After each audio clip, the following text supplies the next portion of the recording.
So we're on. We're back. Number 25. Welcome, everybody. It's the Wildflowers. It is. I'm Judy. I gotta walk past. That's fine. And Peggy's going to walk right by. Hi.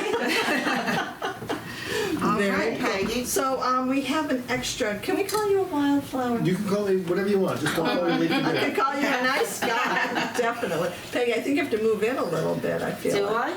I feel like we might have to. Come closer to me. I wore my deodorant Is today. that good? Yes. Okay, very Yes. good. Is it good, Carol? Because I can't It see is that good. far. I can What do you see. think? Okay. It's fine. I can see. Okay. Yeah. I don't have to see anything, just you. That's true. I can well, see. Our massive audience. Oh, we're in. We're Can you good. see Okay. Steve all right? I You're can good. see Steve. Steve. I have to go to the eye doctor. Yes, Okay. yes, Steve's it. Okay. So thank you, No, I folks, need for your to- patience. So yeah, number 25, and we have Steve Alpert as a guest, and I've known you for how long would you say? I don't know. 10 years? At least. Yeah, Somewhere yeah. there. So so what we're today's format is going to be a little bit different. It's going to be both the book and the topic is going to be all about Proudly She Served and about Steve and how he got involved with this project and even with the art and the whole 9 yards. So we're excited about that. So what's going on, ladies? Oh my Not goodness. much of anything. I've been studying my Spanish. And so, And I've been running around like a chicken without a head. I'm starting my annual soda bread baking. So I Oh. did 3 loaves today. Next weekend, oh, I'll I cook know. it I thought that here. you were going to take one. I was going to buy a loaf, but I said, no, Judy's bringing it. No, yeah, absolutely. This is, I'll talk more about that next podcast. But yeah, I bought one for Awesome. us. So Steve, hopefully you'll grab Oh, some so today. you did bring one. I did. Oh, okay, I good. did. That's Oh, why. okay, good. Yeah, I sure All did. right. No, yeah. You know, speaking of chickens, I didn't tell you this, but when I was, going to Northwell every day, I met this lady she was from one of the islands, I don't remember when, and we were talking, and somehow chicken came up, and she was talking about, she said, did you ever eat chicken feet? So I said, no. I said, I really don't think I could do that. She goes, they're delicious. Do you know? She said, you just boil them up. She said, you cut the nails off and you boil them up. And she said, you just pull the meat right off of them. So I told her I was going to try them someday. She said you could get them in the supermarket, but I've never seen them. In a specialty, my Yeah. brother has tried them, I believe. Now his wife is from the Philippines, and so Chicken Yeah. feet soup. They make soup. Yeah. out of it. they do a lot of delicious meals. My sister-in-law Amy is a very good cook, and now chicken feet is something she has not made for me, and I don't. But I believe my brother said he tried them and he liked it. a Yeah, lot, she so. told me that they were delicious and that I needed to try them. But I keep on imagining myself doing that, and I don't think I could. Yeah, what's wrong with us though? It's like So you can close your eyes Yeah, and just take a taste. yeah. I would try that. you I'll know, have to it's try like, them sometime. why is it that some parts of the animal are fine with me Yeah, and other because it's all what you're used to, what you grew Yeah, up with. If I that's grew true. up eating chicken feet, I would be fine with it. Right. What's the strangest food item that you've ever eaten? Wow. Oh, that's a good question, Carol. I'm sure there's something. Yeah. Have you ever had like frog's legs? Oh, frog. Yeah, I don't consider that. Really? Yeah. That's very French, right? Yeah, I've had That's a, frog like legs. When I was a kid, French, we used to go to French restaurants. yeah. Oh, Yeah, okay. frog See, legs. now I think that's... Many, many times. Yeah, Yeah. at French restaurants, I've had foie gras. Oh, okay. You know, which Oh, that's. They can't do that anymore. and I didn't know what it was when I ate it. And Yeah, that's chopped liver, but not That's cooked, or no. No, Yeah. it's not chopped liver. It's processed. it's very Force kind the of duck, right? Yeah. they force feed. It's delicious. Yeah, it's It is.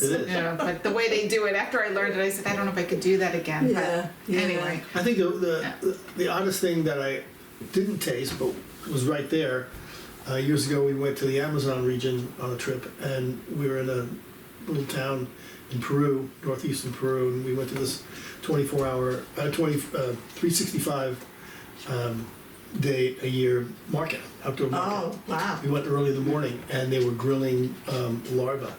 yes. Really? And our tour guide, boy, I did eat a bug. he popped a few of those things. Yeah. And it was too early for me. Yeah. No, you've been to the Amazon, and so have you. Yes, actually, that's where I ate some kind of. Actually, I didn't. It's a lie. I refused to do it. Aaron ate it. It was some Was big it? bug that they were, some big like beetle. It was big, Whoa. and they were roasting them up. Not eating any. And we went to this village with indigenous people, and Aaron popped something right in his mouth.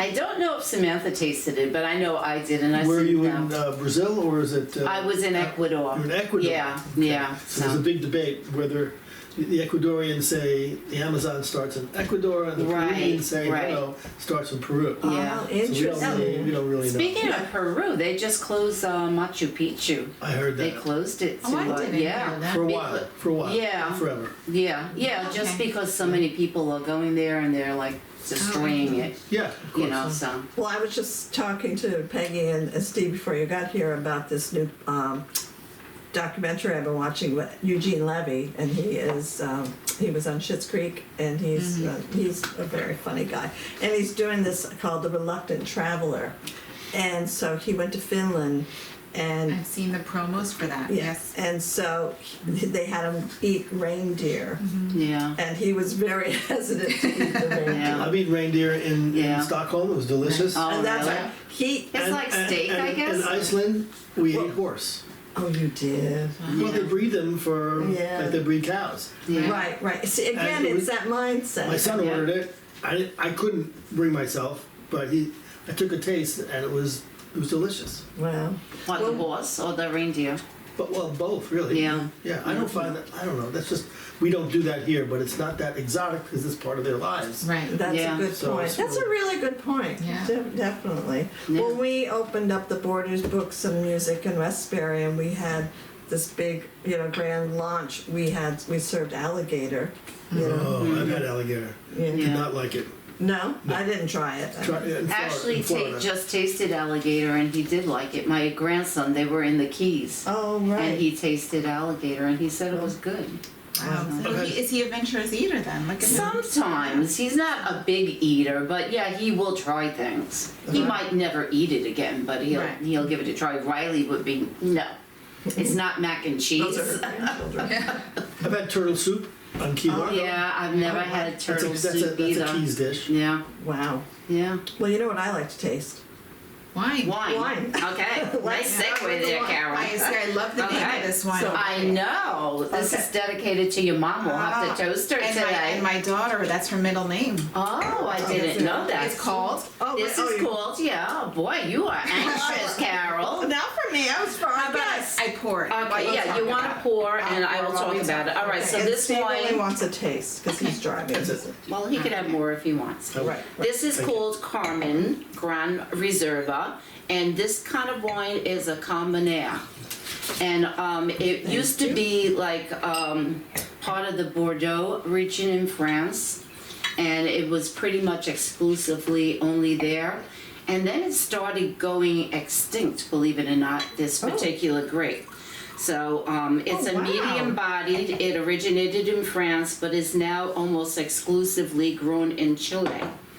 It's from a Bordeaux grape, and it has many similarities to, in terms of body and texture, to Merlot. So in Chile, they didn't know for years that this was its own grape. They thought it was Merlot. They thought that they were doing Merlot, Oh. and then it got discovered that it was this almost extinct Carmenere Well, grape. So it's aged 12 months in oak barrels. Okay. It's intense and deep red and violet in color. Aromas are red fruits and mild spicy notes. It does smell good. Feels generous We're going on the there. palate. I know, with great texture and sweet tannins Nice. that are soft and concentrated. And what's the price point? The price points I got it on sale for $15.99. It's Really? normally $17.99. all right. Okay. So- Very good. To Steve for being our guest. Yes. Thank you This for is- having yes, me. treat Yes. us. Good luck with your book. Thank you. Yes, Yeah, yes. absolutely. And to proudly she served. That's right. And to your mom, because we're drinking wine that's Oh, yes, to burning. Judy's mom. I'll have to get that for her. Oh, this is nice. This is very Yeah, it nice. is very nice. It's very It's a little lighter than I thought it would But be, it's, but it's, not, good. it's got a nice how we taste like to it, wine. even though it's a Doesn't matter, you don't like it, you don't like it. That's right. Do you drink a lot of wine? No, I don't. No. None of it. Oh, we do. Although I only had one glass last night. Oh, no. I left one glass in the bottle. Poor ladies. I didn't do either of what you did. Wait, what do you mean? You finished the We whole finished thing? the bottle. Oh, okay. Yeah. But I had You help. and Niall. Yeah. Oh, yeah, well, that's a half a bottle. Yeah, so that's So, fine. If you- I'll give you the cork, too. The cork has corn on it. It says Oh, corn. that's very nice. All right, I great. hope I didn't throw it. No, I love the dropped name it in there, Carmen. so I'll have to get it out. You didn't tell me you wanted it, but I'll get it for her. That's fine. Do you know what Okay. Carmen means? I think it. I don't know. I think it's. I believe. I could be wrong, but in Spanish, I believe it means a poem. Means Oh, what? really? Oh, Poem. Yeah, oh. I believe so. I Oh, don't know. neat. And I I'll have love to look that poetry, up. and so. Oh, cool. Very cool. It's very good. Well, we also have Marky here, which is Steve's I wish you black could lab. see him. He's And so he is at our feet, and he is so precious. And I'm just so glad Steve brought him because he happens to know we love dogs here. So that's awesome. Can you tell us real quick how you got Marky? What's his story? Oh, that's a good question. Well, it goes back to my former dog named Ray. He was I loved He was a Ray. big yellow lab. He was a real beauty. I loved Ray so much. And after Ray passed, I couldn't figure out how to get another dog, to tell you the truth. It's gotten very difficult. You have to be interviewed. It's a whole process. Yeah. You just don't go out and get a dog Right, anymore, or I found it to be Yeah. like that. And so, you know, I needed not to have a dog for a while, but then about 6 months later, I started getting that old feeling like it's time to get another dog. And I was on websites and driving my wife crazy. She didn't really want to get another dog, but I have to have a dog. And so we had a trip to Cuba planned, and she said, you know, when we get back, we're just getting a dog. I can't take all this. Go to the website, go here, go there, Right. call. She said, we're just getting a dog. Right. I said, okay. So I remember one morning, Lacey, no. that afternoon, I got a call from a friend of mine in North Carolina, a good buddy of mine who's a big dog guy. And he said, there's a dog available, a black lab available from a breeder. And this guy was a show dog. And he's 2.5. And they were going to breed him, but they decided not to. Are you interested? I said, yeah, let me get some pictures. So got some pictures, and that's how he showed up. But I really came up with the idea that I couldn't find a dog, but I asked Ray if he could find the dog. Yeah. And I love that he was a bit older when you got him. He was 2.5. I didn't really want to. Yeah. You know, I held a couple of puppies, and they were so cute. And I looked at them, and I one in particular I looked at. I said, you know, you don't know anything. You don't know anything, and I don't want to spend a year Yeah. teaching you everything. Right, Yeah. right. So I said, okay, that narrows the field a little bit Yeah. more. Yeah. Right. But then, you know, Ray called somebody, John, and John called me, and I got Marky. Oh, it's great. It was But meant to be. It you was don't meant to know be. this, but Marky is right now wedged himself right in between us here at the bar and, that and would the be people. Marky. Yeah. And he's such a well-behaved dog. Yeah. Yes, So- Lacey, did you hear Such that? a pleasure to meet him. I had nothing to do with it. He came that way. Oh, that's Actually, lovely. you know, well, wait, your because he- energy is obviously. well, a little bit, sure. But, you know, for the first 6 months, because he was a show dog, he lived in a crate. He lived amongst a lot of other dogs. Yeah. So he doesn't fetch. He doesn't swim. I mean, he knows that he can swim, but he doesn't. Yeah. He doesn't play because he was Oh, not okay. brought up as playing. Right. Yeah. And so he just wants to be admired and be within 6 feet of me at all times. Yeah. Going to the bathroom in the morning, he's got to be. And Yeah. wherever I am, I never have to say Yeah. where's Marky because he's always right there. Right. Now right. he's more like 6 inches. So So he's an precious. extraordinary companion dog. Yeah. Yeah, yeah, that's awesome. But it took him about 6 months. When we first got him, he had no affect whatsoever. He would just sit there and look at you, like I don't know what to do. What do you expect of me? Right, right. But you know, his personality came out, as I said, about 6-8 months. Yeah. Wow. I think that's somewhat, it takes some dogs some Yeah, they time have to to adjust. decompress and Yeah. to learn their environment as well. But Yeah, we had on the podcast the woman who does the Yorkie 911 rescue, and she doesn't just rescue Yorkies, it's any dogs that are 15 pounds or under, and that's how I get all my dogs. But she did say, she gave numbers of it takes 3 weeks. Oh, that's I right. forget exactly. Yeah. She gave the numbers how long it takes. Like some people are so impatient they want to give up their rescue right away, like because they think it's going to be perfect. I know it takes time. Yeah. Yeah, it Yeah. absolutely takes Yeah. time. You have to build up that trust. Mm-hmm. They have to know what the routine is. yes. Yep, absolutely. Who's who. Well, who's who is a good segue, Yes. so people know who Steve Alpert is. So I have a bio. Okay. You might want some more wine. So Steve Alpert is an accomplished artist, primarily an oil painter of landscapes. He's a native New Yorker who worked in TV production for 30 years as a producer, director before becoming a professional artist. Along the way, he produced a Broadway and an off-Broadway theatrical production. In 2003, Alpert was compelled to begin making military paintings and thus embarked on the beginning of the journey chronicled Worth Fighting For. And it's a beautiful book, and people can still get that, right? I think so. I'm not exactly yeah, sure. pretty sure, yeah. So he's donated more than a dozen paintings to nonprofit organizations that benefit veterans and their families, and is in the process of turning his very large signature painting, Legacy, into a stage play. Is that still happening? Oh, that happened a long time ago. Yeah, okay, so this is an old bio. That's an old bio. Okay, so, all right, so and that was called The Steadfast, all right. So that gives honor to all the men, oh, that's right, I remember seeing some of that, who served this country in uniform since the Revolutionary War to the present. So, the pursuit of making paintings is, this is what Steve said, is my safe and unsafe place all rolled into one life experience that requires constant reinventing to get my arms around it. It's around it in peace and sometimes war. Oh, it is peace and war. Okay, I can talk. But always home. It is at once romantic and free, yet technical, precise. Making paintings captures me sometimes like a prisoner, and at the same time frees me like a soaring eagle. Outside of my family, painting is everything to me. Please talk to us about that, because that just blows me away, because for 30 years you were doing something totally different. Yeah. Tell us about that. Well, I had always had dreams of making movies, and I was in the news business. I was a film editor for about 8 years. I was working at CBS News in New York, local news, and after 8 years of editing, I just had to get out of the room, and I knew that I was a producer really, and I made a documentary that did very well for me and got me jobs as a freelance producer. Back in the early 80s, cable TV was coming on, and HBO was brand new in USA Network and A&E and all these other cable outlets, and they were making a lot of documentaries because it was an inexpensive way to fill their programming time. So I did a lot of documentaries. Then I moved into industrial films, but what I really wanted to do was make feature films. However, I was at a place in my life where after I finished this one major documentary, a fellow who loved the piece, he was an old-time producer, he said, "What you really got to do now, kid, is get out there and make a feature film."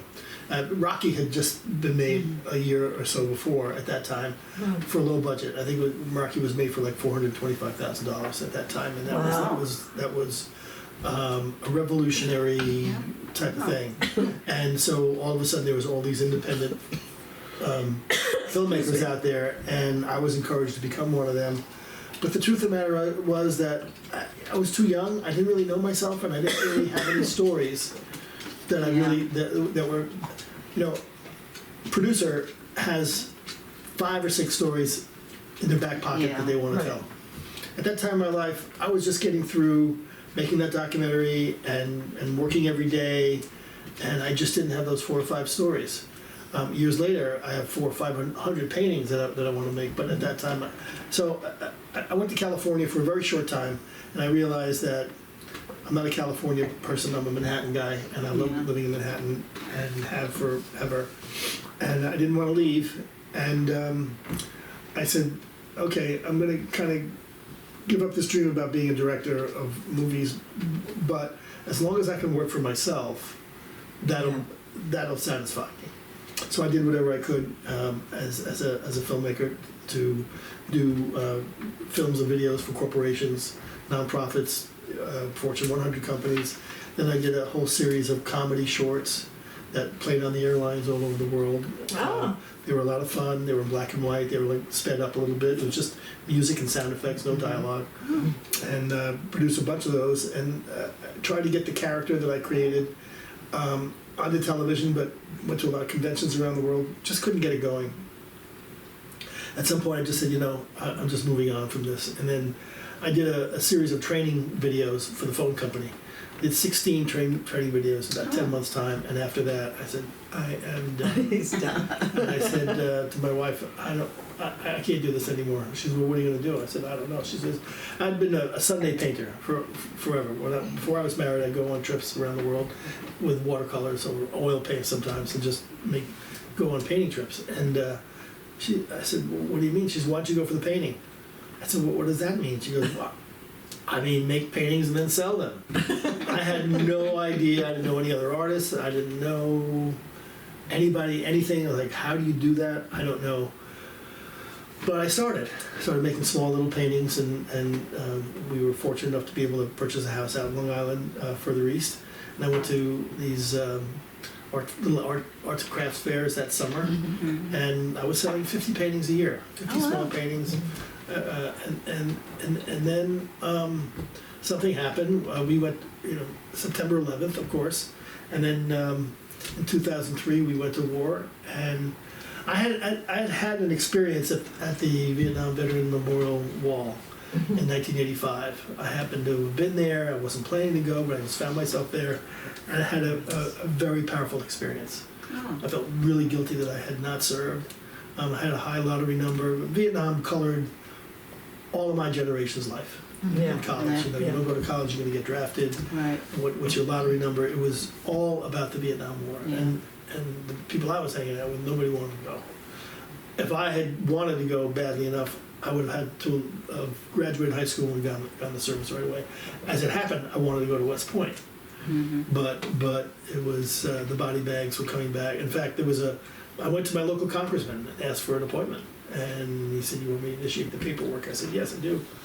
And then 2 weeks later, there was a statistic came out in the Times that said the average lifespan of a second lieutenant West Point graduate in Vietnam was 2.5 weeks. Oh my God. So my father and I looked at each other. We said, maybe that's not really a good idea. Yeah, no. But I had wanted to go in the military, so I always had a feeling that was something that was for me. But I didn't go. And then I had this experience at the wall that was very, very powerful. Very powerful. And Was it a vision or no. It's a great feeling of guilt, okay. and I missed something important. I didn't know any names on the wall. Like I lost friends there, but I had a really powerful experience. And then I left it, and then it all got activated on my birthday, November 2003. We had been to war in Iraq, and there was a piece about 2 Black Hawk helicopters that collided in midair, and we lost 17 people. Yeah. And for some reason, that event just whipped me, and I said, I have to make a large painting of a Black Hawk helicopter. What am I going to do with it? I don't know, but I have to make it in honor of these 17 people that we lost. Young people, and I thought, they're never going to get to experience a life, Right. and a family and a children, and have a full life. And so I made this little 9x12 study of a Black Hawk that I lifted off the internet. And a very patriotic friend of mine, I called him up and I said, Jim, you got to come over. I want to show you something. So he looks at this little painting. It's still gleaming wet. He goes, a little Black Hawk helicopter on a gray field. He goes, this was the study for the big one. Right. I had not started the big one. He said, oh, Steve, this is really fantastic. He said, my stepson, my godson, was a Black Hawk helicopter pilot in Afghanistan, and I'm going to buy this for him. He's in business school at Stanford, and I'm going to buy this for him as a graduation gift. And he gave me a couple $100 and he got in his car, drove away, and I watched his car go down the street and I thought to myself, wow, that first little painting found its way to a real Black Hawk Pilot. Yeah. For some reason, you know, being an artist, you work alone. It's very isolating, which I really like that, but not 100% of the time. So the fact that that painting was going to go to a pilot, a genuine pilot, was extraordinary to me. It was like, what kind of miracle is it? I felt like a door opening. And then I made all these, then I went crazy. I made all these Black Hawk paintings. My wife comes up in the studio a month later, and she looks around, she goes, what the hell is going on up here? Yeah. I said, I don't know. She said, what are you going to do with these paintings? I said, I don't have a clue. And she's just, yeah. My wife is a very logical business person. Yeah. This was not a logical decision that I made to make all these paintings. I was just compelled to do that. It reminds me of a scene from Close Encounters of the Third. Yeah, right, exactly. It really Yes. does. That. So a year later, no, this is 4 years later, compressing time. I heard on the radio that anybody could go to Walter Reed. This is when the 2007, so the war had been going on. You could go to Walter Reed, make an appointment, and you could meet with wounded veterans Oh, okay. and thank them or whatever. Right. I never thanked a Vietnam veteran for their service. And so I said, yeah, I want to do that. So I went with two buddies down to the old Walter Reed. We met with 4 young men, 2 of whom were very severely wounded. 1 was profoundly wounded. And it was a very powerful experience. And then I learned about a thing called the Fisher House, run by the Fisher family in New York. And they build large family dwellings, multi-family dwellings, like Ronald McDonald houses on VA hospital grounds all over the country. So if your son or daughter is wounded, you can stay there free of charge for as long as you need to stay. So Fisher House builds these homes, and then the government takes them over. Now they've built over 100. Back at that time, I think they were like 40 something. So I called. Long story short, a year later, I donated 9 or 10 paintings. We raised about $40,000 What? at that time. And that was a revelation to me, that now I understood that these paintings could raise consciousness and money. Yeah. And I'll very fast forward to date now, my paintings have raised close to $500,000 at various charities, especially Children of Fallen Patriots, where we sold 2 large prints last May, $50,000 a piece. Wow. So, you know, Wow. I've traveled a great distance from there. You even reading this is like, Yeah. did I write that? Yeah, you did. Yeah, and this is from your website, so you need to update that, buddy. What was it? When did you go to the website? How long ago was that? About 3 days ago. Oh, really? Yeah. You have to update it. He's busy painting. Yeah, exactly. So now I have a team. I started out on my own. It was just me and doing what I could, and now I have a real team around me, about 5 professionals, and we're doing things now. Now it's become like almost institutionalized, sort of, for me anyway. It's not just me and let's see what I can do. Now Right. I've got people coming to me with ideas, let's do this, let's do that. Right. So Do you have any other artists that are interested in joining in and I'm not Yeah. thinking about it. I'm just getting my stuff out there, really. yeah? What I'm hearing from this story is, and we've just met today. I did Right. not know Steve before today, and listening to your story is just, you had this experience at the Vietnam Memorial. That was a seminal experience, and for sure. you turn this into something bigger than I probably what you would have realized then. And, For sure. and Yeah. do you feel like a kind of almost like a healing? This is your contribution, like a self-healing moment. That this is what you're doing now because you didn't do it then for Right. whatever reason. I felt like I owed. Right. Yeah. Yeah. And how do you feel fulfilled because of this? Oh, of course. Not done, but Right. Not, Right. definitely. Right. I go to bed at night and I think of the Children of Fallen Patriots. Just for example, they raise money to pay for college tuition for kids who lost a parent in the line of duty. So it's an enormous story. So I go to bed and I don't know how many kids are going to benefit from my paintings, but a couple, I'll never get to know who they are, but it doesn't matter. Yeah. You know, I know that I've contributed in a way that is really going to change somebody's life, even though I don't get to know who or what or how. Right. It doesn't matter. You know, so. Right. Your wife must be so proud too. And Well, here it that's is. what I wanted to What's her mention. name? We should give her a shout Her name out. is Dorothy Devlin. Dorothy, and she's the one that supported you. Yeah, she said to me, so I said, you know, I can't do this video anymore. Well, what are you going to do? I said, I don't know. Well, why don't you go for the painting? And then she said, you know, I'll make the money for a year. She runs her own business. She created a business 32 years ago. I'll make the money for a year and you go paint. And I thought in my mind, whoa, it's going to take longer than a year. She a lot of pressure. She sounds awesome. That genie was out of the bottle. I wasn't saying anything. I said, okay. And it wasn't always, you know, it wasn't always easy. Right, yeah. You know, in the beginning, I was making a lot of money, actually. Yeah. And then the economy Yeah. tanked in 2008. Yeah, yeah. And then I was in all these galleries, and then that was over. And then I went on the road on and off for 2 years, doing weekend art fairs all over the country, driving thousands and thousands of miles with my dog Ray. Came with me all the time, and that was hard. I would spend a long weekend sometimes somewhere in heat and rain and whatever, and sell nothing. Yeah.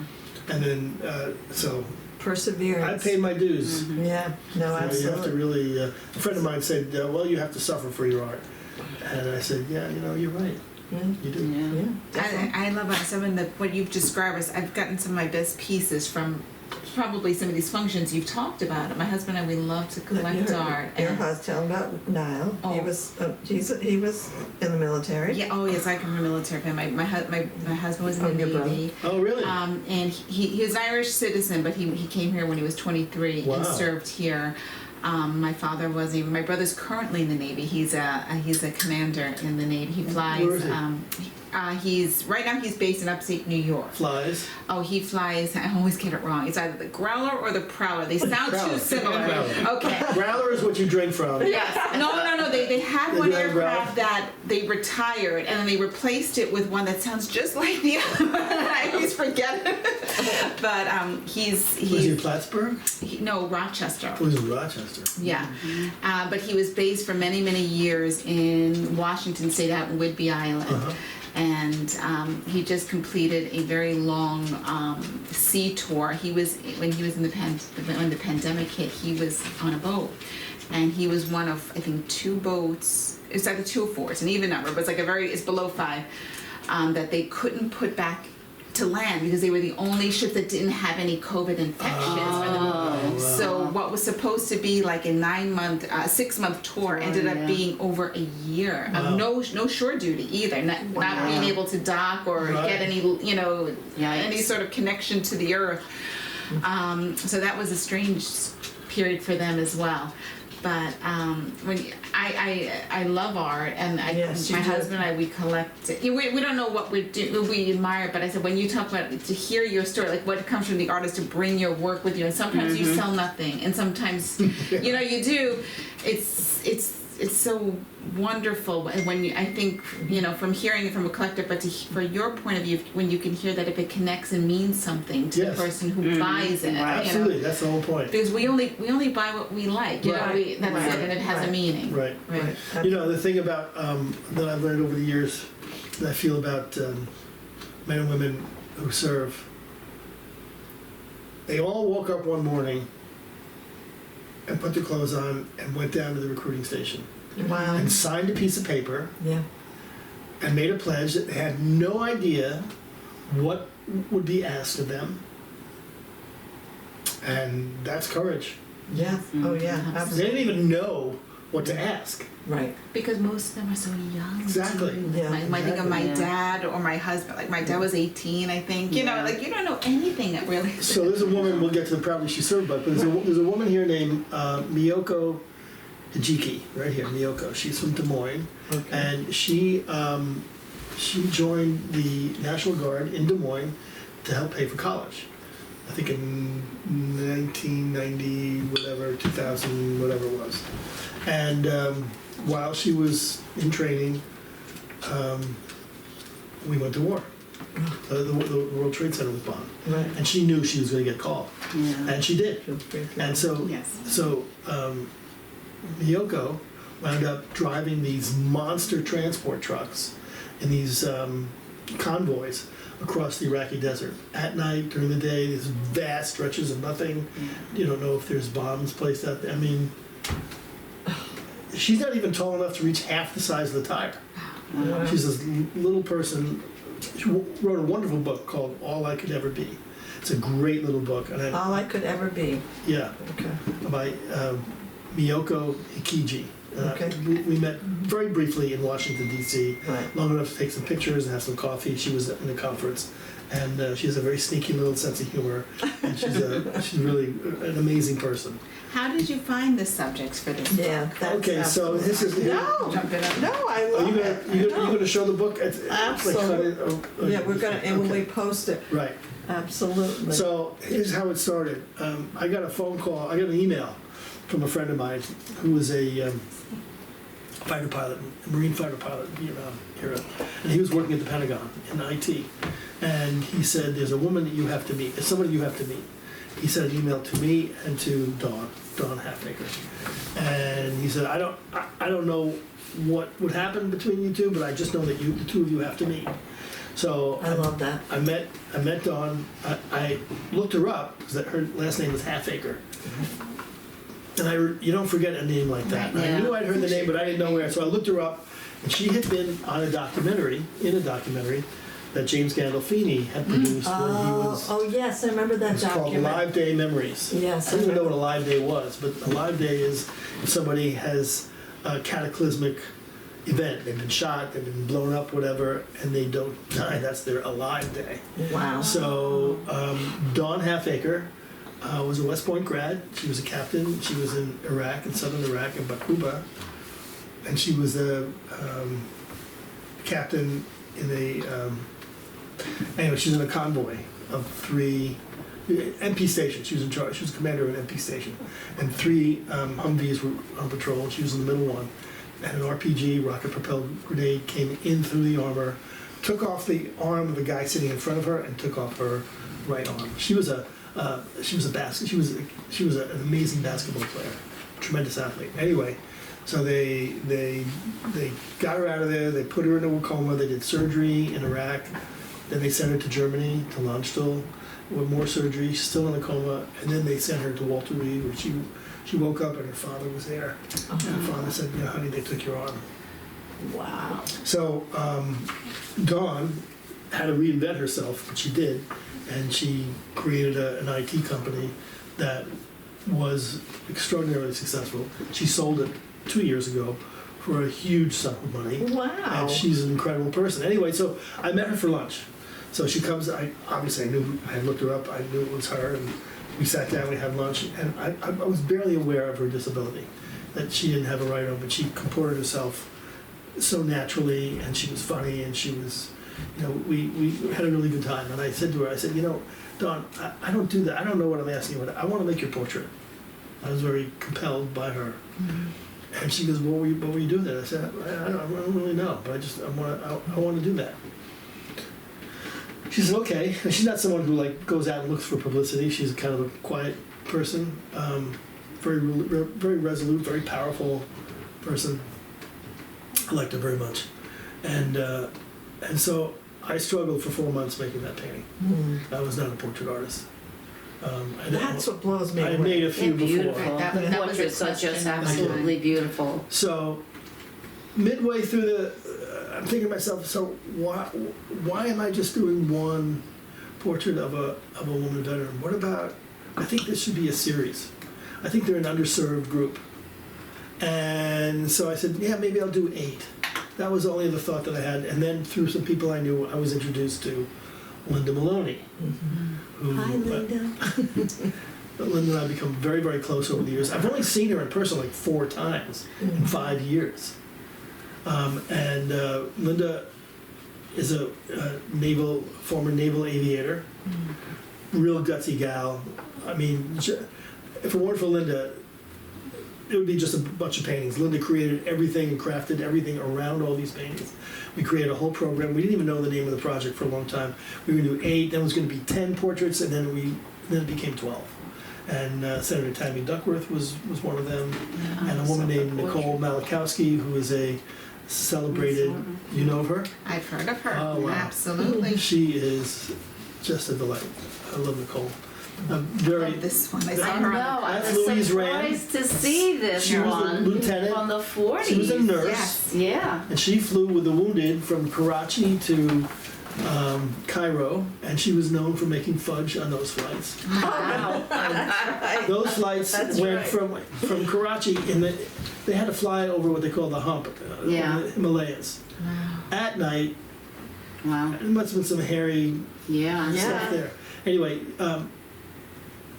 before I did this series, another series called Full Honors. Mm-hmm. I was introduced to a fellow who was a chaplain in the Old Guard, which is the honor guard at Arlington National Cemetery, and he would officiate at full honor ceremonies. And I asked him, I said, Matt, I'd love to do a portrait of you, again, me asking. And he said, okay. I said, can you get me permission to photograph? And he got me permission, and I photographed the whole thing, because of the whole thing. If you've ever experienced the full honor ceremony at Arlington No. National Cemetery, No. wow, it's really something. Yeah. Anyway, so I got the portrait of him, but then on the train home, I'm looking at, I shot like 150 photographs. I was saying, wow, I think I have a whole series here. So long story Wow. short, 3 years took me to make 7 paintings. That's now large prints of that series are in the Pentagon. I've been there for 5 years now. Oh, nice. And so I spent 3 years on that, and then another 3 years on these portraits. Yeah. I made some other paintings along the way, but I was portraits are very intense pursuit. I have to make these people alive. There's Nicole. Well, that's what I Right. wanted to Mm-hmm. ask you. Was there one that was more not the person herself, but the portrait, doing the portrait? You've got to feel such pressure. to Oh, it's just- awful. Right? Until that person's alive, I'm like barely breathing. Yeah. Yeah. I have to get their eyes. I have to Yeah. I have to make them alive for Right. me. And so that is it's a killer. I mean, look at that. I know. It's Now that beautiful. painting, that's Yeah. Senator Duckworth. We had an audience with her, Linda and I, together in her office, Yeah. and she had 2. United States Senator does not have a life of their own. Right. Senator Duckworth had 2 meeting rooms, this size, maybe a little bit smaller, of people waiting for her. So Yeah. we had made this appointment, and she gave us about 12 minutes. That's a lot. Just a lot Yeah. of time. And she was very, very nice. She listened. I told her my West Point story, and I thought to myself, here, what a dope. Here I am telling her how I decided not to West Point. And she lost her legs. Yeah. And I I know. can't believe I, told her that. Anyway, Did it stop or did it? it went by in a flash, and I didn't like the photographs I had taken of her. Yeah. I made one of them. And then over time, my wife and a couple of other friends said, you really ought to redo that painting, Senator Duckworth. And I finally said, yeah, you're right. And I have an assistant, my studio mate. She works as my assistant sometimes, but she's a fine artist in her own right. And I asked her to resketch. So she resketched Senator Duckworth on the canvas. It was like, and it took me about a month and a half to redo it to where it is now. Yeah. But Yeah. I wanted her to look really beautiful and proud. Yes. And the first one I did was just, it just didn't really make it. So that was the only one that I really had to redo. Yeah. That's, I wanted to ask you yeah. about this one. That's Karen Meeker. She's a very close friend of mine. She has her eyes closed. She chaplain. looks very sad, or she's No, praying. she's or- praying. She's praying. Oh, She's chaplain. She insisted that we shoot this photograph of her in the 9/11 chapel in the Pentagon. oh, okay. So we did. She was Oh, wow. standing right, and I didn't give her any background. I just wanted to keep it real clean. I love that portrait of her. I Yeah. love Karen. Karen is one of the most unique individuals I've ever met in my life. I have never met anyone who has a stronger affinity for the divine. Wow. That's Her connection with God is like no one I've ever met. She's incredible. I was very drawn to this one. When as soon Yeah, you should as I read- you saw should- it, it made me you curious should read about about what she her. was. Yeah. She's a full colonel. She's amazing. Wow. Well, that's She's a paratrooper, a jump master, Wow. 21 marathons, Ironman. She's a Wow. crazy endurance. Wow. She's going to I do went the to the North gym Pole for Marathon. Are in Days eye in a row. Oh, ashamed. very good. Did you see Karen there? No, but so Angel Hughes. tell us about the writing. thank you. I was going to go. So we have two ways that we did this. We have a Navy veteran named Sarah Woodfin, who her husband volunteered her. And she contacted all the women and wrote their bios, their Right. official bios. She did an extraordinary job. And then I wrote essays about my experience Right.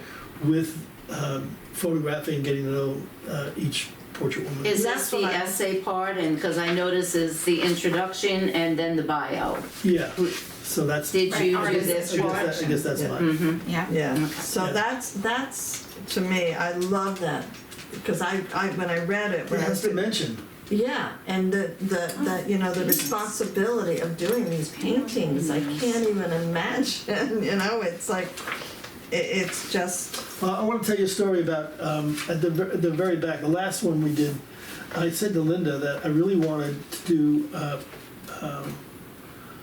a WASP, Women Air Service, Here, this one? Women Air Yes. Force Service Oh, okay. pilots. Mm-hmm. So the WASPs Let's jump. in 1943, the ranks of our male pilots were running thin, and new aircraft were coming out of the factories, bombers, fighters, all kinds of aircraft. So Hap Arnold, who was the at that time was Army, but he gave birth to the Air Force and combat aviation, put out a request for women to volunteer to be in this special force. All they were offering was a uniform and training and food and place to sleep. That's it. No salary. Wow. So 31,000 women answered the call. wow. Only 1,100 made it. So they had a core of 1,100 women. And they tested the aircraft. They would fly the aircraft from the factory to wherever they had to go, whether in the Pacific or in Europe, wherever. So that's what these women did. Wow. They very flat. And when if a woman was killed, all the other pilots had to chip in to pay for the body to come home in the funeral. Government would not do that. And when the war was over, they were not accorded veteran status. Oh my God. Not until Wow. Bill I remember Clinton, the not until Bill issue. Clinton was president. Wow. And Hap Arnold went to Capitol Hill, and he was very well respected. And those old guys refused. And so the wasp picture, what is her name? So her name is Bee Haydu. Bernie. Bernice. Yeah. Hayden. And here's the story of Bernice. It was a pandemic. When we contacted her daughter, Bee was her nickname. Bee was already in a some kind of assisted living facility. Was not going to get a chance to meet her. So we got a photograph from the daughter. And before I started making the painting, Bee turned 100. Now she was the final portrait in the series. This was my final. Oh, Saved Bee for last. It was a perfect thing. And I started the painting in early January. About 2 weeks in, maybe 3 weeks in, I forget the date, I get a text from Nicole Malachowski, who was friends with Bee, said that Dee had passed. Oh, So now here she is on my easel. Yeah. And I always assign, I don't know why, but whenever I make a painting of a portrait of someone, I assign a geographical location in my mind, a reference, a place of reference, while I'm painting. It sort of grounds me. It's not like just a person out there. So, Yeah. so for me, Bee was in a home in Palm Beach. I saw blue skies, I saw palm trees. I just saw her there. After she passed, I still was on the canvas. working on the canvas, and it was so odd. I felt her presence in the studio. This was after the pandemic, and my studio mates were not coming to the studio, so I had the studio myself for months and months and months. It's in Spanish Harlem. I live in the Upper West Side, so I walk half an hour with Marky to back and forth to the studio. And after she passed, I felt her around me, like in the studio, and it was so odd. And I put that little airplane up in the upper right, Yes, I see it. Oh, yeah. going to our next destination.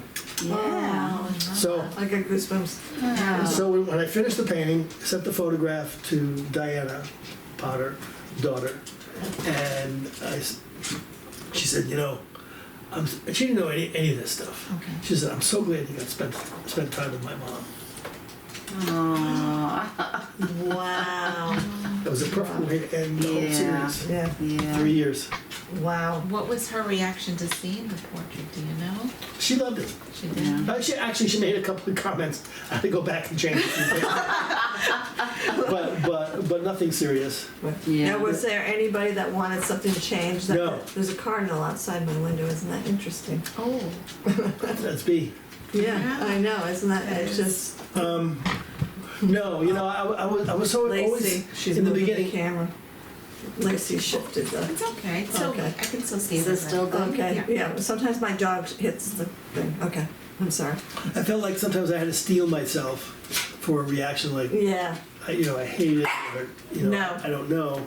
But I never got that. Whether anybody didn't like what they saw or not. Yeah. I try to make it as honest. My reaction. I just love this painting of Nicole Malachowski. Right. She is such a kind soul, and she was such a courageous. She flew in the Thunderbirds. Wow.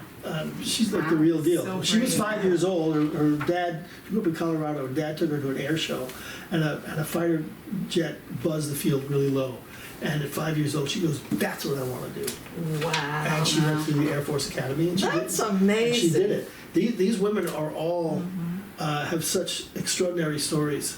So throughout during this process, I had a major surgery and a 40 days of radiation. I'm okay now, Right. No. but I borrowed the courage from these women that Wow. kept me going Wow. in a major way. I would say so. That. Yeah. But what I love about this painting of Nicole, it's very simple. Yeah. It's so simple. That is just. Now the book only came out how long ago, A Steve? couple of weeks. Yeah, it's only been out for a couple of weeks. So what's your hope for this book? I don't. It's hard to say. It's good to set goals, but I don't really know. My hope is that it somehow catches on and people Yeah. start supporting it. But it's out of my Yeah. control, really. But we have a great social media team, Right. so it's going out and we offer the images and all the writing to military museums around the country. It's awesome. And 7 of them picked up our program during the month of November, December, all over the country: Arkansas, Alaska, New Mexico, I don't know where else, a bunch of other places, Florida. And my hope is that people become aware of it, more aware of it.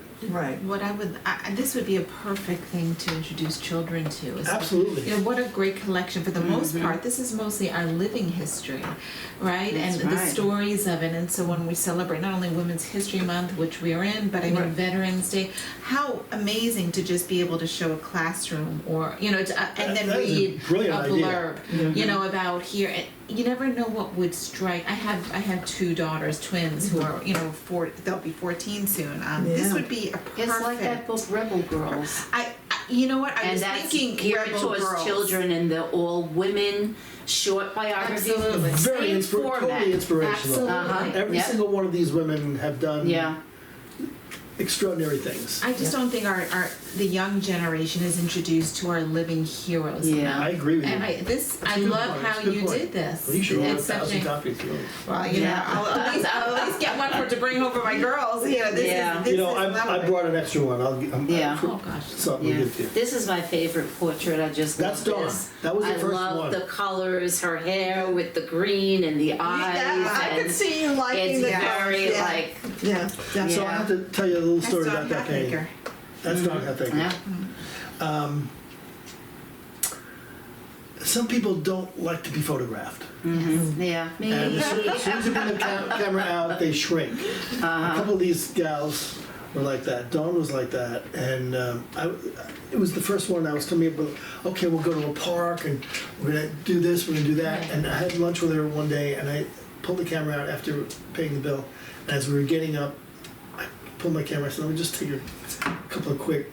And I could see her that she was kind of shrinking away a little bit. I took 6 shots and the 5th one was that. Wow, it's Oh. beautiful. And you know, you don't know. There's such a good story there.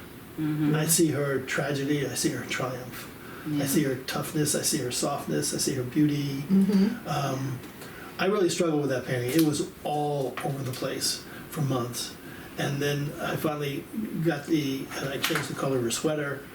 You can't really see it got cut off there, but I have a little glow around where her right arm used to be. And I thought to Like myself, right here? yeah. Yeah. I thought, what? No, further down.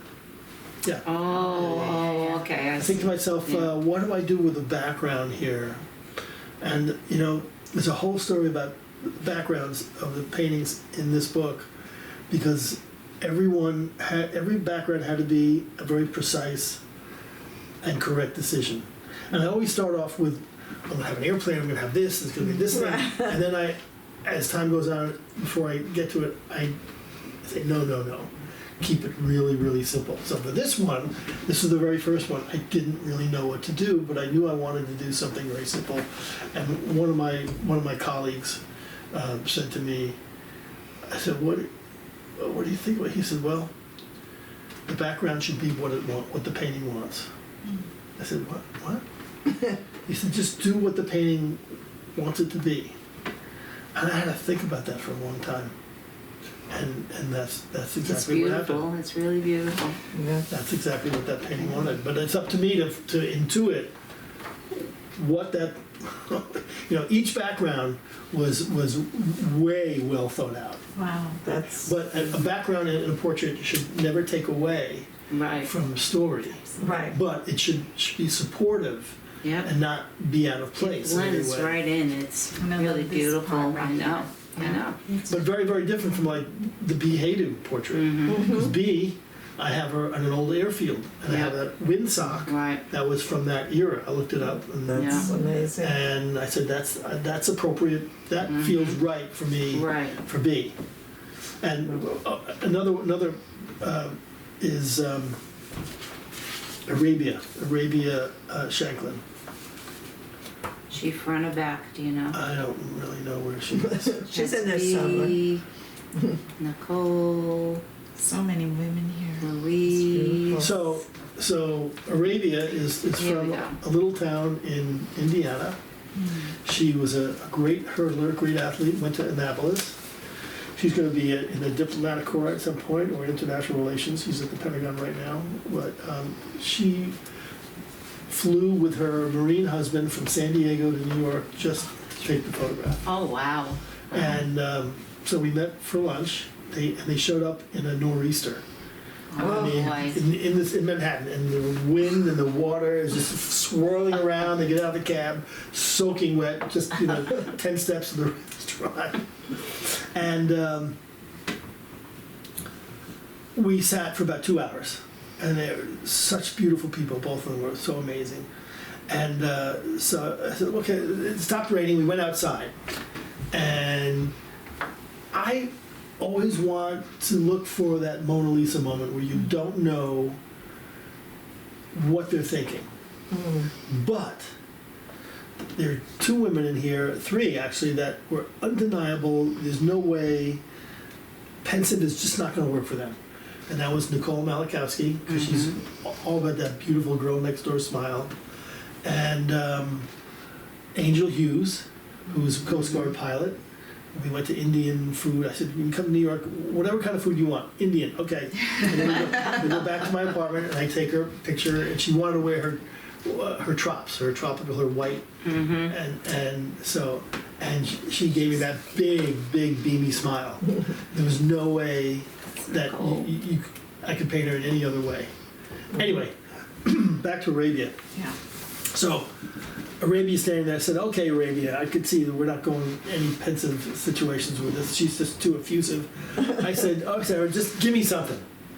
So she gave me a whole bunch of things like that. Yeah. And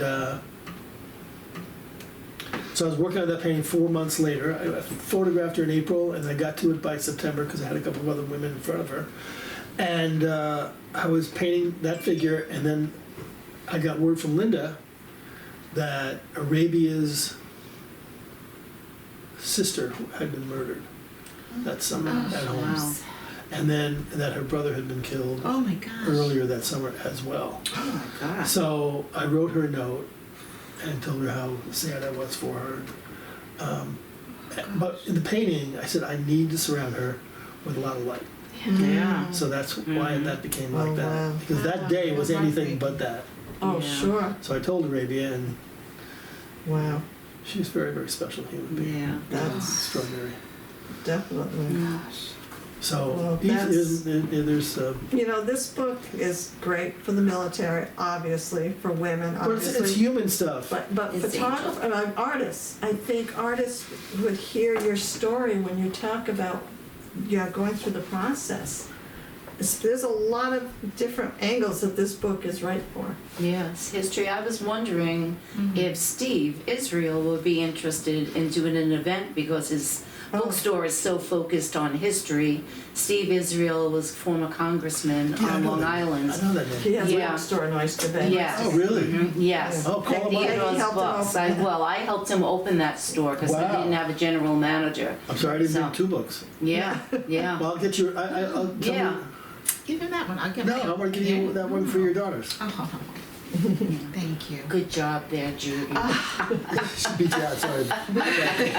I'll put another one. in the Okay, mail. yeah, put another one in the mail and I will bring it to him. Because now he does events. The store is small, so he doesn't do a lot of events in store, but he does a lot of them in LIU. Right. You know, they have some room there and he does, in Raynham Hall, he does things. This is and- made for July 4th, Memorial Day, Veterans Day. Yeah, I whatever, mean, it would be you know. great. I mean, summer's not the best time for bookstores, but, Oh, we don't have to do this. maybe No, whatever. Memorial Day Whatever. would be great, yeah. Whatever. Yeah, so I could, you have a card, Steve? Or before you leave, give me a card and I don't know if will have birth cards, also, but Yeah, contact okay. info. Yeah. yeah, But, I think, thank you for asking me all these questions, because to tell you the truth, I've told little bits of this in different little spurts here and there, but I've never really sat down and digested all of it at the same time. When I finished B's painting, it was B. Right There she here. is. When I finished B, I'd been close to this for so long. I knew it had changed me, but I didn't know how. Mm-hmm. And I knew that was going to take me a while. yeah. Oh, And- sure. And so I finished B just about 2 years ago or 3 years ago? I don't even know anymore. But it took a while for all of this stimulus for me and output. It took a long time for it to really process. I'm still gaining the benefits of it, because it was such a long effort. I thought full honors was difficult. This was, 12 for me, death-defying acts of painting. And the Yeah. fact that you never did portraits before is just Not really. confounding. Not It's really. just confounding. So we're going to have to wrap it up, but Wow, when- Flu, thank Yeah. you so much. No, Yeah, you thank you for just- coming. It's a beautiful Steve book. came from the city to Absolutely. join us here on Long Island, but proudly she served. Please get a copy. And like Judy said, it's for children. It's for women's The history. format of it, definitely. If you have children in your life and you want them to learn about history and our current living And not history, only I- girls, boys Oh, too. yes. I mean, Yeah, Absolutely. definitely. Yes, Peggy, you Yeah. said. No, absolutely. But Steve, I consider you a really good friend, and I really appreciate you. Thank I you. really Thank you for so- coming here Thank you for today. having me, I Absolutely. appreciate it. And good luck. Yeah. I really wish you lots of success. Thank you, with love this. telling the stories. We love hearing them. You made it awesome. Well, they did, you know, I don't know how much time we have, but the thing is, yes, I did a lot of this, but it would be nothing obviously, without them. Well, I'm yeah. just a storyteller. Well, you did a great job telling those stories. Thank you. Thank you very much, And Steve. thank you for joining us this time, and Yes. we look forward to the next time. Yep, absolutely. Are we on? Say goodbye. Bye. Were we rolling? Go. Oh my God, she's out to get me.